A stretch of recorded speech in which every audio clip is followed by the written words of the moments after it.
ST महामंडळामध्ये नव्यानं 5,000 बस दाखल होणार आहेत। पुढील वर्षामध्ये 5 वर्षात 25,000 नवीन बस ताफ्यामध्ये दाखल होणार आहेत। उपमुख्यमंत्री अजित पवारांनी बस खरेदीला तत्वतः मान्यता दिली आहे। सेवानिवृत्तीचे वय 60 करण्याची सरकारी कर्मचाऱ्यांची मागणी निर्णय घेण्यास सरकारला विलंब होत असल्यानेच कर्मचारी आणि अधिकाऱ्यांमध्ये नाराजीचा सूर। राजपत्रित अधिकारी महासंघातर्फे मुख्यमंत्र्यांना निवेदन। समाज कल्याण विभागाच्या शिष्यवृत्तींचं मार्च अखेरपर्यंत लवकरच वितरण। राज्याच्या इतर मागास बहुजन कल्याण विभागाचे मंत्री अतुल सावे यांची माहिती आहे।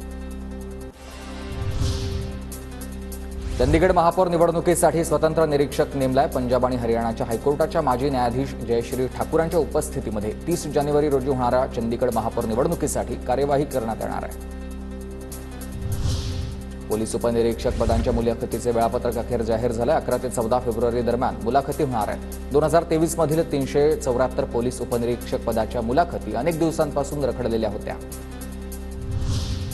कैलास मानसरोवर यात्रा पुन्हा सुरू होणार आहे। चीनसोबतच्या बैठकीमध्ये परराष्ट्र मंत्रालयाकडून शिक्कामोर्तब झालाय। 2020 पासून कैलास मानसरोवर यात्रा बंद होती। हमीभावानं सोयाबीन खरेदीमध्ये महाराष्ट्र अव्वल आहे। मध्य प्रदेशला मागे टाकून महाराष्ट्रानं पहिला क्रमांक पटकावलाय। राज्यातून सर्वाधिक 7,81,447 टन सोयाबीनची खरेदी।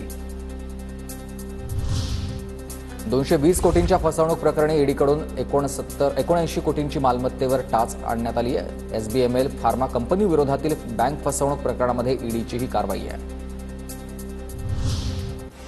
मलेरिया नियंत्रणासाठी 25 कोटींची तरतूद करण्याचे मुख्यमंत्र्यांचे निर्देश। राज्यात गडचिरोली जिल्ह्यामध्ये मलेरियाचे सर्वाधिक रुग्ण आहेत।